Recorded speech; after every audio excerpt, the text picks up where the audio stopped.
Unwind by Neal Shusterman. Chapter 11. Connor. Exposed, vulnerable. Connor wishes they could have stayed in the woods, but there are only so many acorns and berries he can eat. They'll find food in town, food and information. This is the best time not to be noticed, Connor tells the others. Everyone's in a hurry in the morning, late to work or whatever. Connor finds a newspaper in the bushes, misthrown by a delivery boy. "Look at this," says Lev. "A newspaper. How retro is that?" "Does it talk about us?" asks Lev. He says it's like it's a good thing. The three of them scan the front page. The war in Australia, lying politicians, the same old stuff. Connor turns the page clumsily. Its pages are large and awkward. They tear easily and catch the breeze like a kite, making it hard to read. No mention of them on page 2 or page 3. "Maybe it's an old newspaper," suggests Risa. Connor checks the date on top. No, it's today's. He fights against the breeze to turn the page. Ah, there it is. The headline reads, "Pile up on interstate." It's a very small article. A morning car accident, blah, blah, blah. Traffic snarled for hours, blah, blah, blah. The article mentions the dead bus driver, the fact that the road was closed for 3 hours, but nothing about them. Connor reads the last line of the article aloud. "It is believed that police activity in the area may have distracted drivers, leading to the accident." They're all dumbfounded. For Connor, there's a sense of relief, a sense of having gotten away with something huge. "That can't be right," says Lev. "I was kidnapped, or at least they think I was. That should be in the news." "Lev's right," said Risa. "They always have incidents with unwinds in the news. If we're not in there, there's a reason." Connor can't believe these two are looking at this gift horse in the mouth. He speaks slowly, as if to idiots.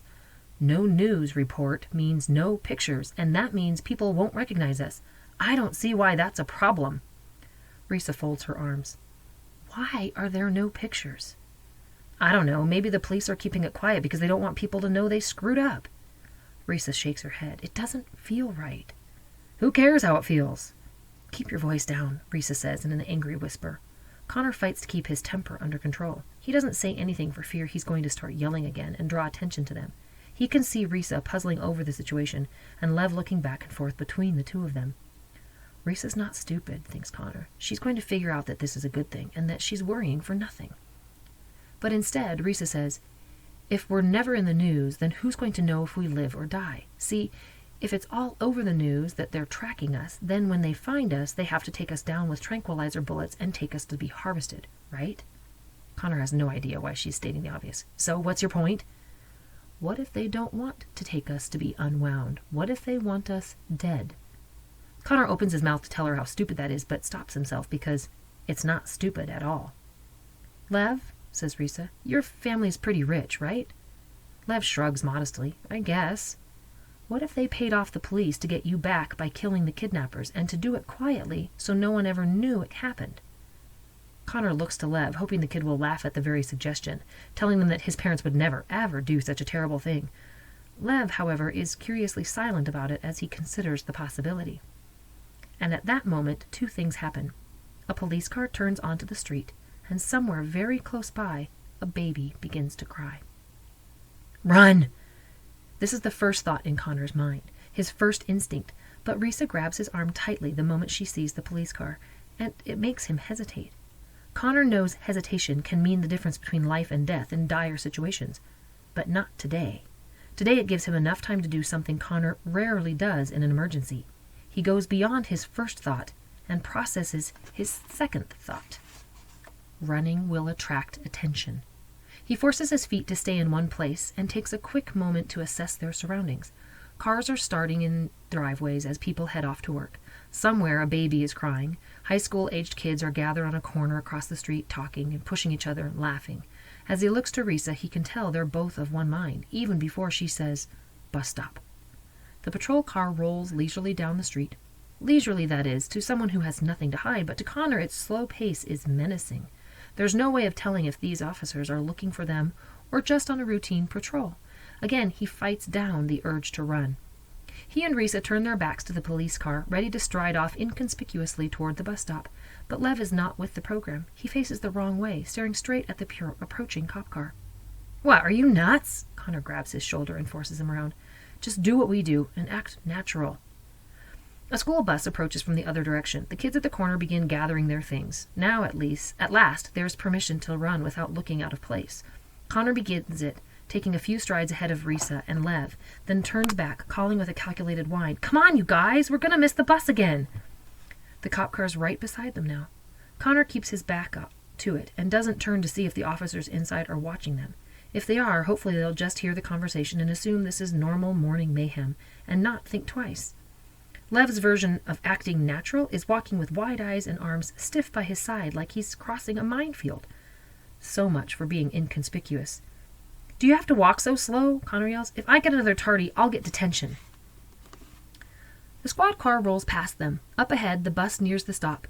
Connor, Risa, and Lev hurry across the street toward it, all part of the charade, just in case the cops are watching them through their rearview mirror. Of course, thinks Connor, it could backfire on them, and the cops could cite them for jaywalking. "Are we really going to get on the bus?" asks Lev. "Of course not," says Risa. Now Connor dares to glance at the cop car. Its blinker is on. It's going to turn the corner, and once it does, they'll be safe. But then the school bus stops and turns on its blinking red lights as it opens its door, and anyone who's ever ridden a school bus knows that when those red lights start blinking, all traffic around them must stop and wait until the bus moves on. The cop car comes to a halt a dozen yards short of the corner, waiting until the bus is finished loading. That means that the cop car will still be sitting right there when the bus pulls away. "We're screwed," Connor says. "Now we have to get on the bus." It's as they reach the sidewalk that a sound which has been too faint and too low priority to care about suddenly snares Connor's attention. The crying baby. At the house in front of them, there's a bundle on the porch. The bundle is moving. Connor instantly knows what this is. He's seen it before. He's seen a stork baby twice on his own doorstep. Even though it's not the same baby, he stops in his tracks, as if it is. "Come on, Billy, you'll miss the bus." "Huh?" It's Risa. She and Lev are a few yards ahead of him. She speaks to Connor through gritted teeth. "Come on, Billy. Don't be an idiot." Kids have already started piling onto the bus. The police car sits motionless behind the blinking red lights. Connor tries to make himself move, but can't. It's because of the baby, because of the way it wails. "This is not the same baby," Connor tells himself. "Don't be stupid. Not now." "Connor," whispers Risa, "what's wrong with you?" Then the door of the house opens. There's a fat little kid at the door, 6, maybe 7. He stares down at the baby. "Ah, no way!" Then he turns and calls back into the house. "Mom, we've been storked again." Most people have 2 emergency modes, fight and flight. But Connor always knew he had 3. Fight, flight, and screw up royally. It was a dangerous mental short circuit. The same short circuit that made him race back toward armed juvie cops to rescue Lev instead of just saving himself. He could feel it kicking in again right now. He could feel his brain starting to fry. "We've been storked again," the fat kid had said. Why did he have to say again? Connor might have been all right if he hadn't said again. "Don't do it," Connor tells himself. "This is not the same baby." But to some deep, unreasoning part of his brain, they're all the same baby. Going against all sense of self-preservation, Connor bolts straight for the porch. He approaches the door so quickly the kid looks up at him with terrified eyes and backs into his mother, an equally plump woman who has just arrived at the door. Her face wears an unwelcoming scowl. She stares at Connor, then spares a quick glance down at the crying baby, but she makes no move toward it. "Who are you?" she demands. The little boy now hides behind her like a cub behind a mother grizzly. "Did you put this here? Answer me!" The baby continues to cry. No, I... Don't lie to me." He doesn't know what he hoped to accomplish coming here. This is none of his business, not his problem. But now he's made it his problem. And behind him the bus is still loading kids. The police car is still there waiting. Connor could have very well just ended his life by coming to this house. Then there's a voice behind him. "He didn't put it there. I did." Connor turns to see Risa. Her face is stony. She won't even look at Connor. She just glares at the woman, whose beady eyes shift from Connor to Risa. "You got caught in the act, little dearie," she says. The words "little dearie" come out like a curse. "The law might let you stork, but only if you don't get caught. So take your baby and go before I call those cops over." Connor tries desperately to unfry his brain. But, just shut up, says Risa, her voice full of venom and accusation. This makes the woman at the door smile, but it's not a pleasant thing. "Daddy have ruined it for you, didn't he? He came back instead of just running away?" The woman spares a quick, dismissive look at Connor. First rule of motherhood, dearie. Men are screw-ups. Learn it now and you'll be a whole lot happier. Between them, the baby still cries. It's like a game of steal the bacon, where no one wants to take the bacon. Finally, Risa bends down and lifts the baby from the welcome mat, holding it close to her. It still cries, but much more softly now. Now get out of here, says the fat woman, or you'll be talking to those cops. Connor turns to see the cop car partially blocked by the school bus. Lev stands halfway in and halfway out of the bus, keeping the door from closing, a look of utter desperation on his face. The irritated bus driver peers out at him. Come on, I don't have all day. Connor and Risa turn away from the woman at the door and hurry for the bus. Risa, Don't, she snaps. I don't want to hear it. Connor feels as broken as he did the moment he found out his parents had signed the order to unwind him. Back then, however, he had anger to help dilute the fear and the shock. But there's no anger in him now, except for anger at himself. He feels helpless, hopeless. All of his self-confidence has imploded like a dying star. 3 fugitives running from the law, and now, thanks to his short-circuit stupidity, they are 3 fugitives with a baby.